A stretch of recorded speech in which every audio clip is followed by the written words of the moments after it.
vivo? Aos vivos e a cores, galerinha. Meu muito boa noite a você, você que está ligado aqui nas ondas do canal Educação, na nobre presença da tia Valdênia aqui, direto do estúdio number one, o estúdio número 1 aqui que começou tudo, galerinha, aqui que começou tudo. Hoje na sonoplastia, direção, coordenação e edição do mestre Rafael, o mais flamenguista dos diretores de imagens do canal Educação. Ah, papai! Alô, povo de Betânia, alô, você que nos assiste pela plataforma, você que está pelo YouTube, alô, você da Primeira Capita, alô, você de Oeiras, você do Vale do Canindé, galerinha de Oeiras. Hoje é o primeiro reinado, é o reinado do Dom Pedro I, Pedrinho, viu? Pedrinho, ó. Vamos ver a constituição do Império, vamos ver os fatores contribuintes à crise do primeiro reinado. É a temática da nossa aula de hoje. Eu espero que dê tempo a gente trabalhar tudinho.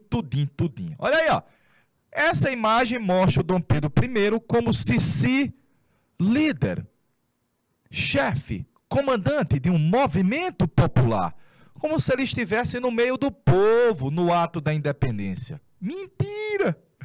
Essa segunda já transforma o Dom Pedro I em um herói, mas no meio das elites, haja vista que ela desloca o povo para o lado, olha. Desloca o povo para o ladinho aí, viu? Notadamente, o povo não esteve no cerne, no centro aí das atenções do famoso 7 de setembro. Mas o que é correto é que o Brasil agora é um império. É o Império Tupiniquim. É o Império do Brasil. Já vou dizer para você que a cor verde da nossa bandeira, o verdinho da nossa bandeira, vem da família dos Bragança. O Dom Pedro I era Bragança, então em homenagem ao Dom Pedro I, e o amarelo que você vê, vem dos Habsburgos. Habsburgos é da Casa da Áustria. A nossa imperatriz era Leopoldina austríaca, e a cor da bandeira da Áustria era amarelo. Aí a coroa é um ramo de café, um ramo de tabaco, a coroa lá em cima, o brasão dos Braganças, e aí a bandeira do Império, feita pelo meu amigo Debré, viu?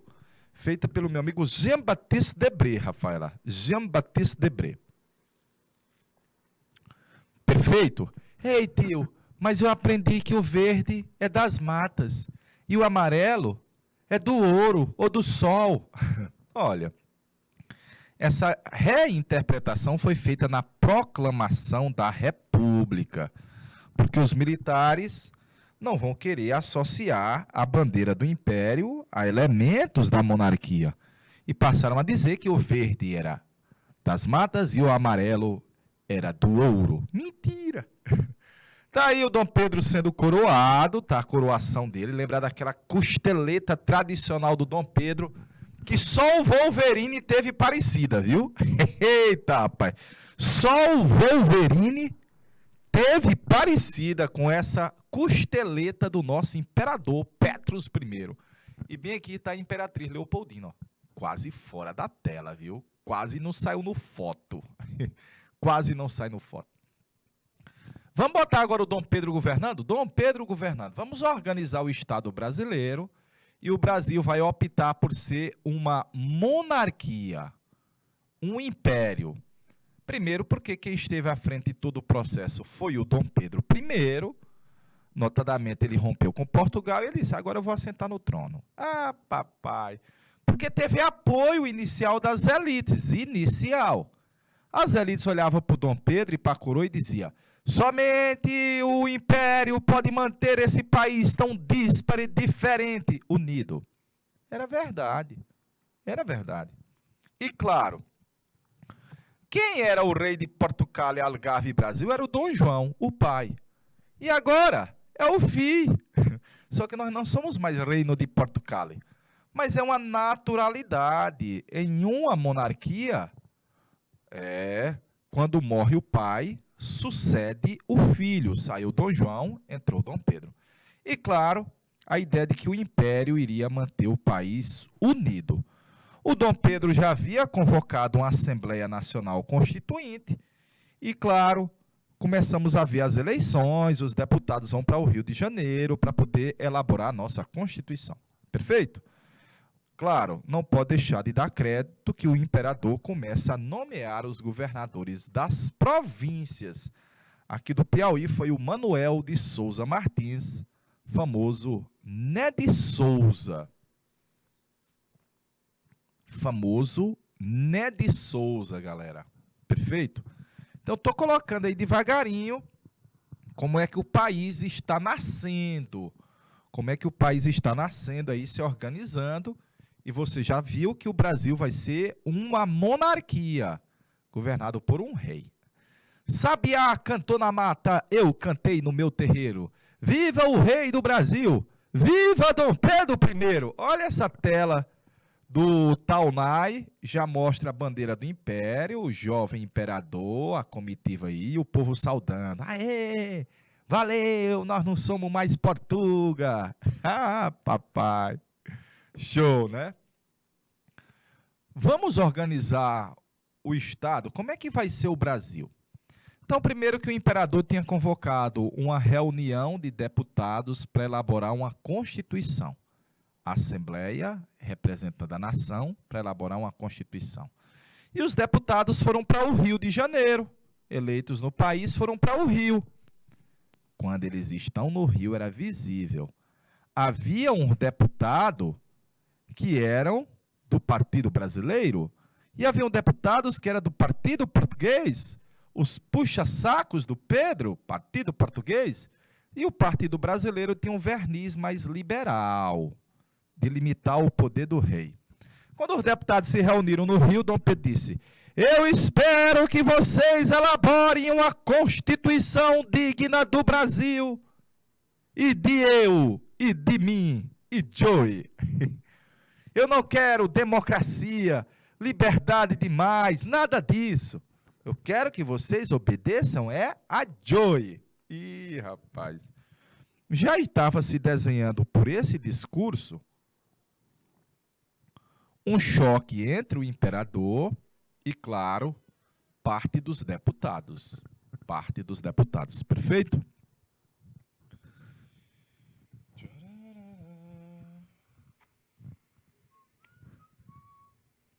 Ok, vou passar o slide. Vou passar o slide, galerinha. Alô, você de Betânia. Alô, galera de Betânia, boa noite. Alô, você de Caridade. Boa noite, Caridade. Sejam bem-vindos, Caridade. Iniciamos a aula sobre o primeiro reinado, viu, Caridade? Vou colocar aqui, ó. Olha os deputados. Tio, parece que não foi nenhum deputado do Piauí ou representando o Piauí para o Rio de Janeiro. Foi não. Por que aqui não foi? Porque aqui no Piauí ainda estava em luta pela independência. Teve a Batalha do Genipapo. E aí não teve tempo assaz suficiente para poder mandar os deputados para o Rio. Notadamente, não vai mandar nem o Piauí, que tem direito a um deputado, nem o Maranhão e nem o Pará. Nesses três lugares estava havendo lutas pela independência, igual na província Cisplatina. Então, nessas regiões, nós não conseguimos, em tempo hábil, enviar para o Rio de Janeiro o deputado para ajudar na Constituição. Tá aí, o primeiro projeto ficou chamado de Constituição da Mandioca. É isso mesmo, Constituição da Mandioca. É só um projeto, galerinha. É só um projeto, não sai do papel. Ocorreu uma tentativa de limitar os poderes do imperador. Vixe, Maria. Vai haver uma tentativa de excluir os portugueses da vida pública. Virgem nossa. Então, o projeto tem um caráter contra a colonização portuguesa, contra os portugueses que moravam aqui, e elitista. Por que era elitista? Só teria direito ao voto quem tivesse alqueires de terra. A renda tinha que vir da terra. Ah, meu papai. Como a maioria dos portugueses que moravam no Brasil não eram proprietários de terra, por esse projeto aí, notadamente, eles ficariam excluídos, preteridos. Então, eu botei assim, ó, foi um projeto que estabelecia uma exclusão, não era democrático e era dos donos de terra, aristocrático. Mas o que chama a atenção, em outro aspecto, é que o poder do imperador, o executivo, seria menor que o legislativo. Ah, papai! Aí o Dom Pedro disse, ei, velho, vocês não ouviram o que eu disse, não? Eu disse para vocês elaborarem uma Constituição digna do Brasil e de mim. Vocês estão querendo limitar o meu poder? Eu não aceito. Eu que vou limitar vocês. E ele fechou a Constituinte de 23, na famosa Noite da Agonia. Fechou a Constituinte de 23, velho. Rapaz, foi mesmo, foi. Tio, e aí, como é que o país vai ficar em leis? Ele vai impor uma lei, ele vai impor uma Constituição. De boa na Lagoa? Pode passar, galera? Alô, você de Betânia. Alô, Lindinalva. Senhora Rodrigues. Lindinalva Rodrigues tem parentesco com Rafaela Rodrigues? Senhoras Rodrigues. Senhoras Rodrigues.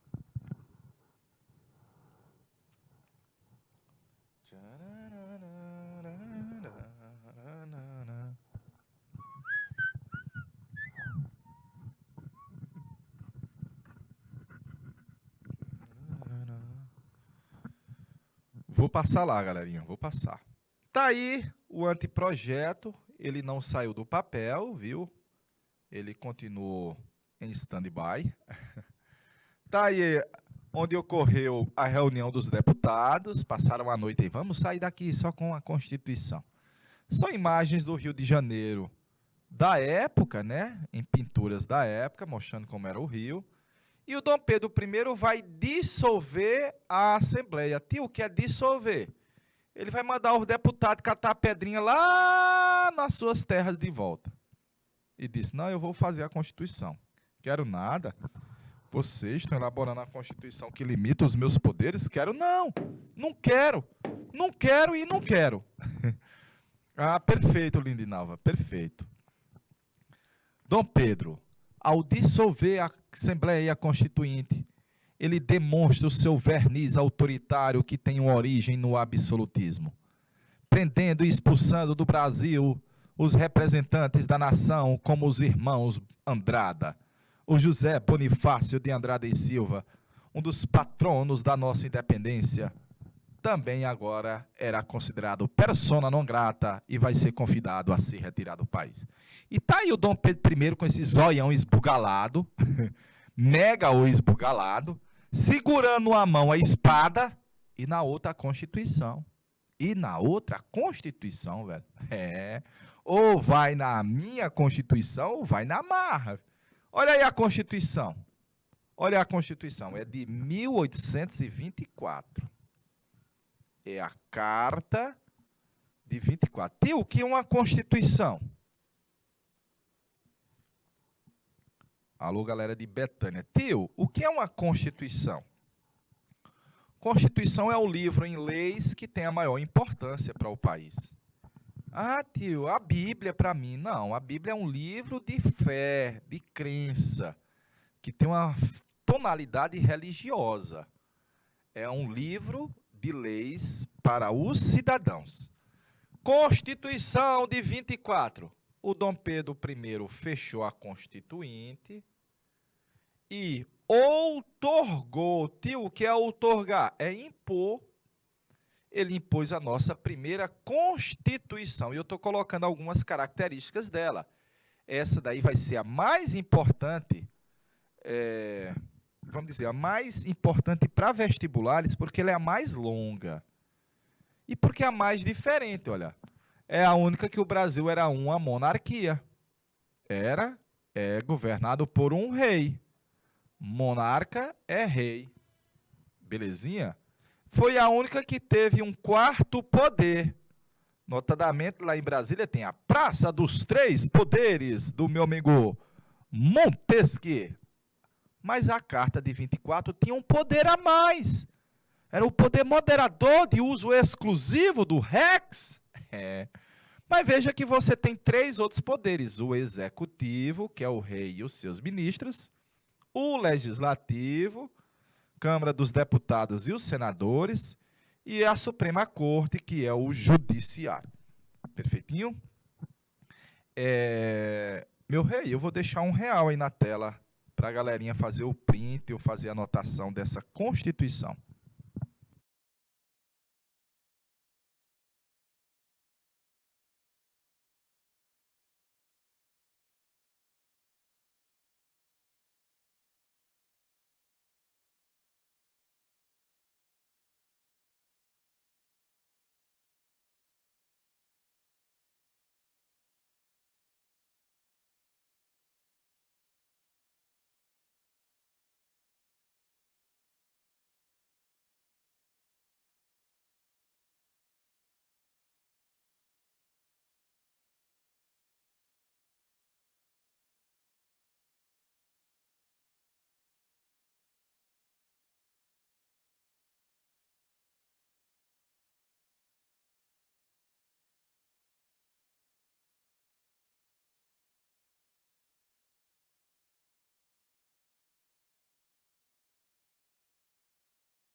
Eu estou continuando na Constituição, galerinha.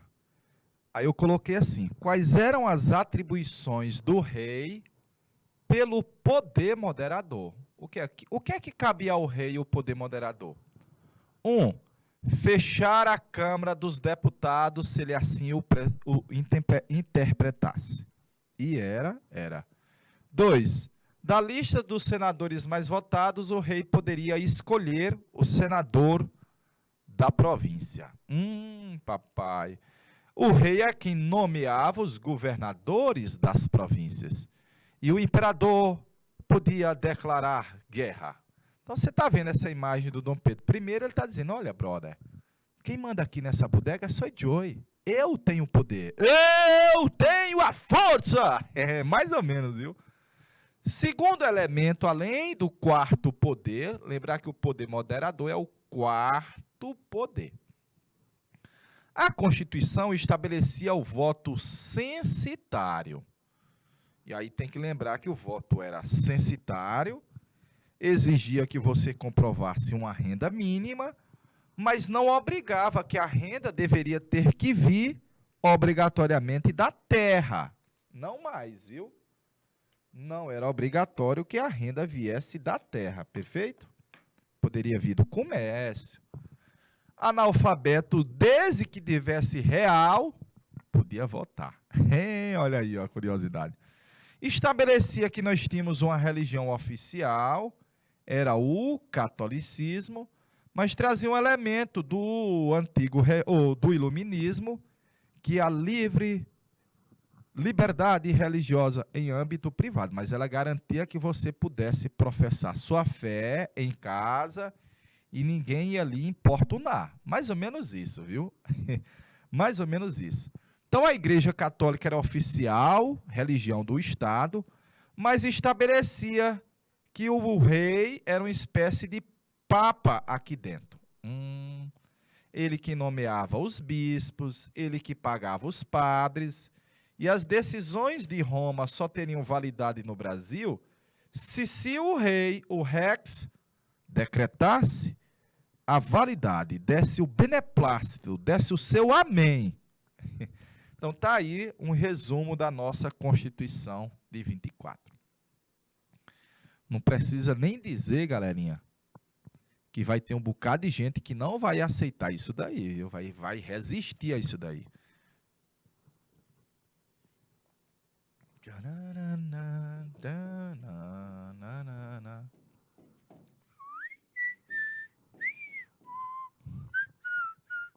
Dizer pra você, eu não consigo.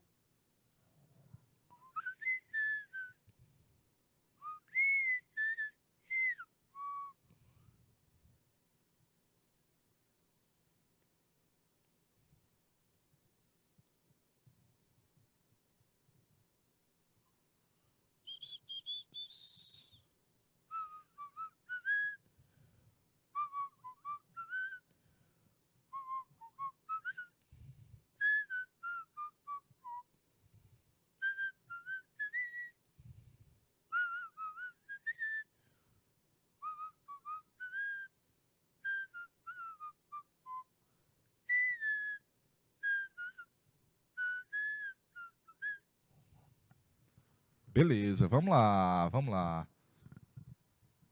Alô, galera de Betânia, alô, Lândia Delmondes, galera de Betânia. Nós estamos abordando o primeiro reinado, viu?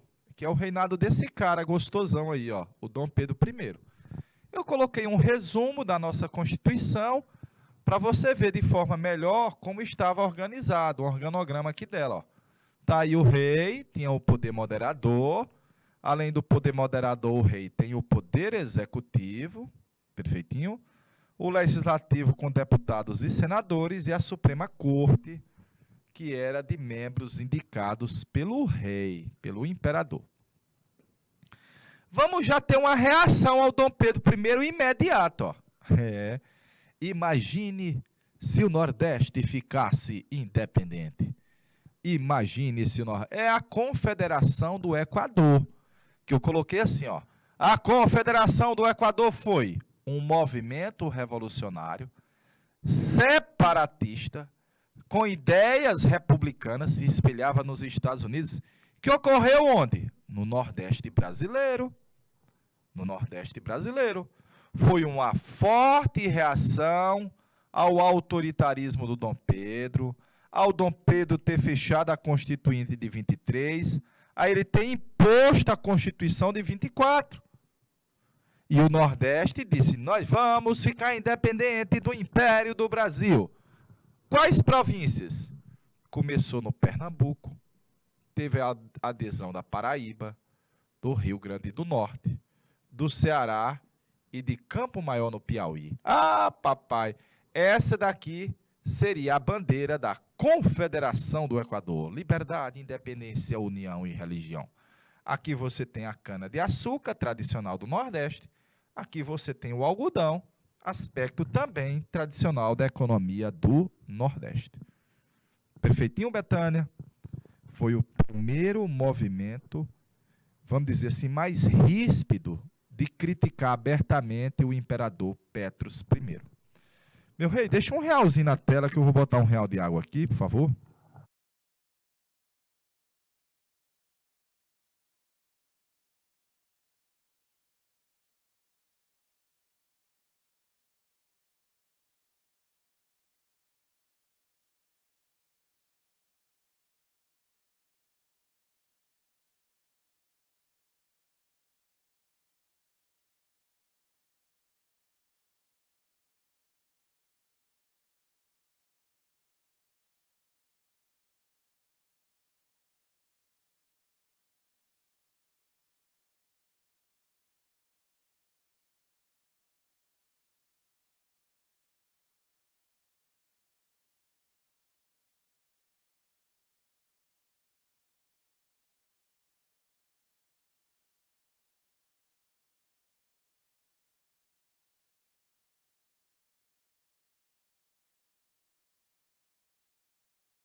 Ok, galera. Ok, galera. Galera de Betânia. Boa noite para Betânia. Betânia fica já pertinho do Pernambuco.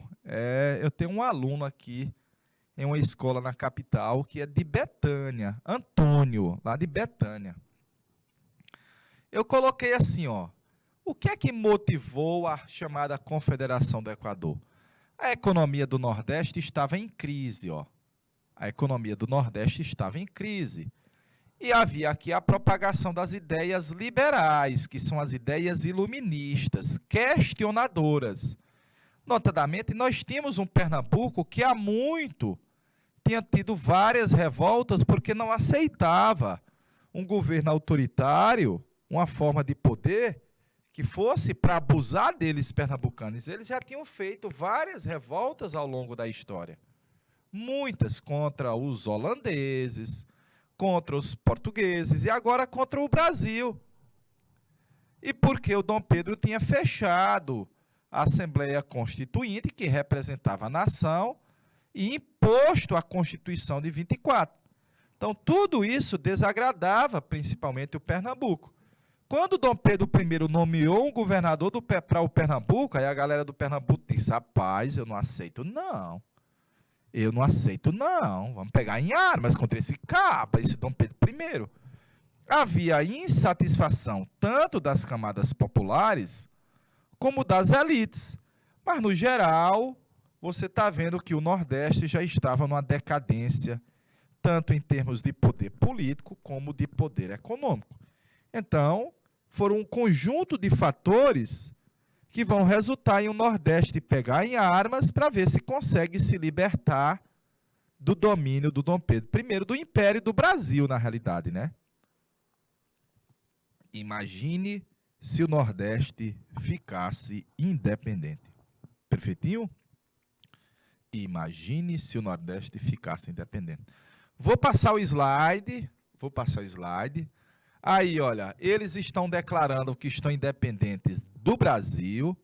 O Brasil é império, eles proclamam a república, adotam a forma federativa e tiveram adesão de outras províncias. Aqui no Piauí foi Campo Maior, viu? Campo Maior. É anti-português, é anticolonial, bacaninha. E a liderança era do Frei Amor Divino Caneca, do revolucionário de sempre Cipriano Barata e Manuel Paes de Andrade, que eram homens que já tinham participado de outros eventos, só que contra Portugal. Agora estão se levantando contra o Império do Brasil. Perfeitinho? Adotaram provisoriamente a Constituição da Colômbia, que era uma república. Até que se organizasse a própria Constituição do Pernambuco, da Confederação do Equador, se adotava provisoriamente a Constituição colombiana, no adaptation, né? No adaptation. Está aí um movimento chamado Confederação do Equador. Tio, por que é que chama Confederação do Equador? Porque nós montaríamos uma confederação de estados na região norte, próximo à linha do Equador. Daí o nome do nosso país seria Confederação do Equador. Aí o Dom Pedro I reagiu, mandou as tropas, mandou, vamos dizer assim, o trio elétrico, zabumba, triângulo e pandeiro, tropas, armas e munições, um bocado de mercenário para dar um fatality no Nordeste, pegou dinheiro emprestado com os ingleses e resultou na execução do famoso Frei Caneca, que foi fuzilado. Pá, pá, pá, pá. O mapazinho mostra para você alguns dos locais que tiveram enfrentamentos entre as tropas do Império e as tropas da Confederação do Equador. Perfeitinho? Eita, bagaceira que foi, viu? Foi uma bagaceira, menino. Foi uma bagaceira. Vou passar. Tá aí o Frei Caneca sendo executado. Essa pintura mostra as tropas do Império entrando no Recife. A bandeira mostra a bandeira do Império entrando no Recife, galerinha. O Dom Pedro I venceu, reintegrou a Confederação do Equador e está aí ele dizendo, sou o salvador da pátria. Mas começa a crise. Por quê? Porque a figura do imperador passou a ser mal visto por parte dos brasileiros. Mas, além disso, ele reprimiu a Confederação do Equador. Mas, além disso, o Brasil se envolveu numa guerra e perdeu, chamada Guerra da Cisplatina. Foi quando o Uruguai disse: eu vou me tornar independente do Império do Brasil. Quando o Uruguai disse: vou me separar do Brasil. O Uruguai era a província cisplatina, lá do meu amigo Georgiano Arrascaeta. Ele era da província cisplatina. E nós vamos ter um choque do Brasil contra a província cisplatina e a Argentina. E foi um choque de nós contra o Uruguai e a Argentina. Na verdade, a Argentina queria incorporar o Uruguai, galerinha. Então, desse conflito que dura 3 anos, tivemos mortes, gastos, dívida. E perdemos o Uruguai. Derrotados. Não derrotados militarmente, ou pela Argentina, mas pelo contexto geral que a gente fica sem a Cisplatina, já vista que o Uruguai se torna independente, mas com a ajuda da Inglaterra. Então, Dom Pedro I voltou de lá, com o rabinho entre as pernas, com a dívida imensa, gigantesca. E quando ele retorna de lá, a primeira pessoa que ele vai visitar é a amante dele. Meu Deus do céu, a amante! A Domitila de Castro, a Marquesa de Santos. Ora, o imperador já tinha uma fama de mulherengo, cachaceiro, com noitadas, capoeira, tabernas, jogos. Ora, o imperador era um RBN. O que é um RBN? Rico, bem novinho. Não, ele era um rei bem novinho. E curtia a vida, numa nice, numa boa, trilouco, uhul! Mas, evidentemente, que a sociedade brasileira não via isso com bons olhos. O imperador era casado com a imperatriz Leopoldina e tinha um caso aberto, todo mundo sabia, da Domitila de Castro, que é essa moça que eu coloquei na imagem aí para você, ó. Eita, pai. O imperador era galã, mas essa imagem de galã não era muito bem vista pela sociedade. Perfeito? Daí, 2 fatores contribuintes para, vamos dizer assim, manchar a popularidade do nosso jovem imperador Petros I.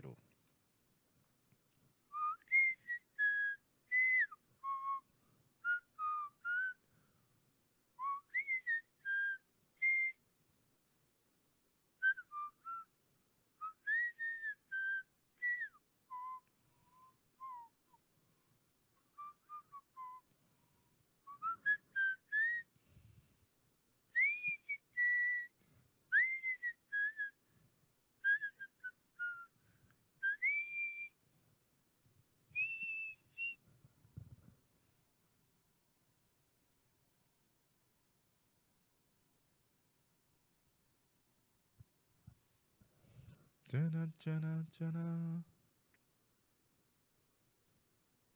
Para. Vou passar, galerinha. Vou passar. De boa? Alô, Lândia Del Monte, senhora Del Montes, lá em Betânia. Betânia do Piauí. Betânia é pertinho do Pernambuco. É uma região grande produtora de queijo, de manteiga da terra. Grande produtora de queijo, requeijão e manteiga da terra. Eita, um requeijão Cardoso, viu? Olha o imperador nesse triângulo amoroso. O Dom Pedro teve muitas mulheres, mas somente ela durou tanto tempo. Quem? A Domitila de Castro, Marquesa de Santos. Inclusive, ele foi amante da própria irmã da Domitila de Castro. Foi amante da irmã da amante? Não pode! É incrível esse Dom Pedro. E a Leopoldina sofria, vai morrer, inclusive de desgosto, depressão, tristeza, melancolia, tudo junto, tudo junto. Então, tudo isso criava a imagem negativa do imperador. Outro fator foi porque morreu Dom João lá em Portugal. Quando o Dom João morreu em Portugal, O filho mais velho era o Dom Pedro, que era o herdeiro do trono de lá. Só que, evidentemente, ele já era rei cá. E não dava para ser rei lá e rei cá. Ele vai ter que optar.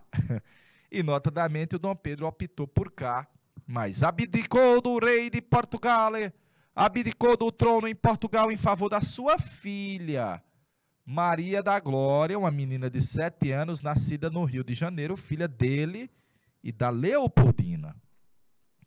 Só que lá em Portugal, quem estava em Portugal era o irmão dele, Dom Miguel, Miguelito.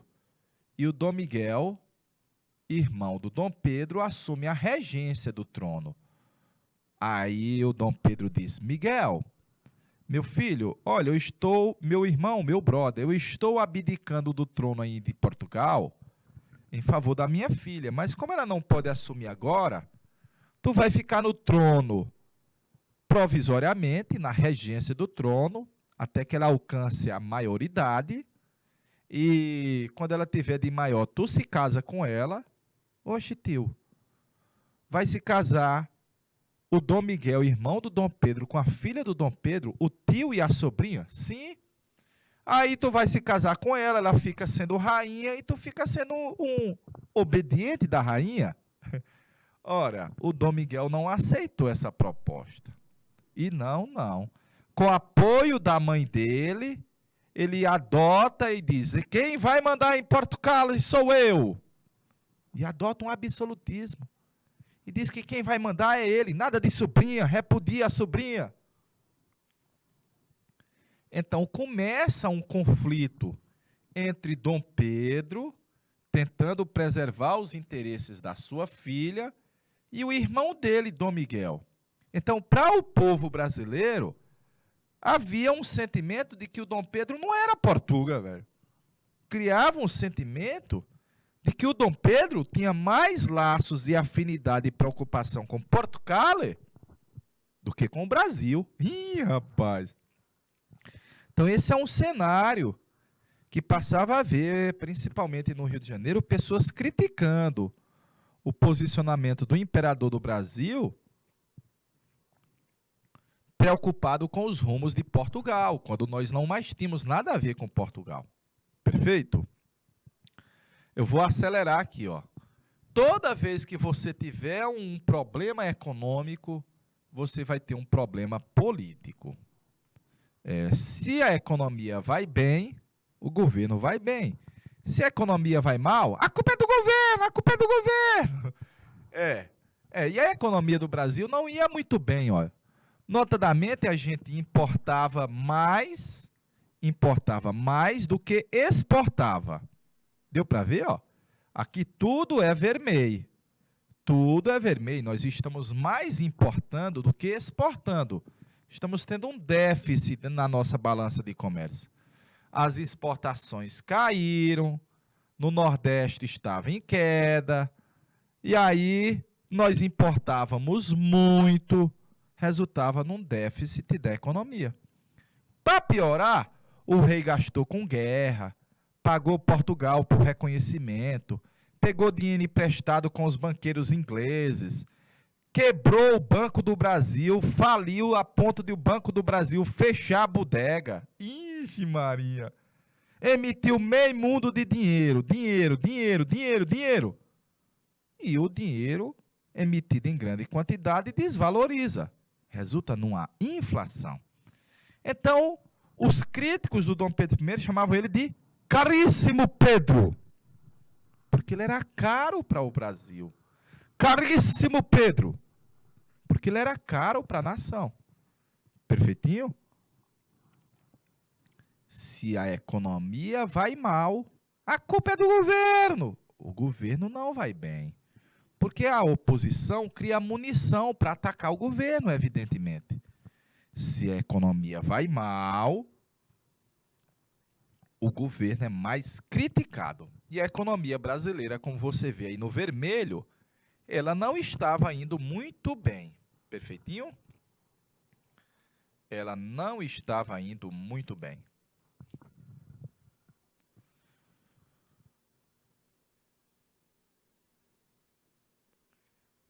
Show, viu? Vou passar a imagem. Olha aí os jornais criticando a Aurora Fluminense e o Observador Constitucional de São Paulo, do jornalista Líbero Badaró, criticava o imperador Dom Pedro I. Para a gente fechar essa temática, olha, passou a haver uma crise política de choques entre o Partido Brasileiro e os Portuga. No cenário de muitos jornais da imprensa criticando o imperador, um jornalista liberal foi assassinado em São Paulo. Eu sei que não foi o Dom Pedro I que mandou matar ele, mas a morte do jornalista Líbero Badaró, ela ressoou negativamente sobre o imperador. Parecia até que ele estava envolvido. Meu amigo, pense que no parlamento discutia isso. Ih! Aí o Dom Pedro foi às Minas Gerais, para ver se aumentava a popularidade dele. Foi muito mal recebido, até porque, evidentemente, Minas Gerais foi o primeiro movimento contra a família dos Braganças, que foi a Inconfidência Mineira, e o Dom Pedro foi recebido de forma fúnebre, o povo fechando as janelas, colocando panos pretos nas portas, lembrava a morte do Líbero Badaró. Bom, uma quantidade de aspectos que mostrava que o imperador perdia popularidade. Aí eu vou fechar, ó, porque o Dom Pedro voltou das Minas e uns portugueses organizavam no Rio de Janeiro umas ruas, enfeitando, os portugueses bajulando literalmente o Dom Pedro I. E os brasileiros recebiam eles, pé de chumbo. Eles chamavam nós de pé de cabra, viu? Choques entre brasileiros e portugueses. Choques. Resultou em o Dom Pedro I abdicar do trono em favor do filho, e quando ele abdica, representa uma vitória do Partido Brasileiro. Essa imagem mostra para você o imperador abdicando ao trono. Vai-te embora, salta-moita, traste, vai-te embora, Portuga, marinheiro, pé de chumbo, galego, Portuga. E o ano era 31, e o Dom Pedro abdicou do trono brasileiro em 1831. Perfeitinho? Então foi um reinado curto, relativamente curto. De boa? De boa na Lagoa, estamos encerrando a nossa aula de hoje. Estamos encerrando a nossa temática de hoje com a temática sobre o reinado do Dom Pedro I. Grande abraço, você sabe que a gente tem ainda um encontro hoje, o quarto horário, na aula de aprofundamento das humanas. Cheirinho, valeu, povo!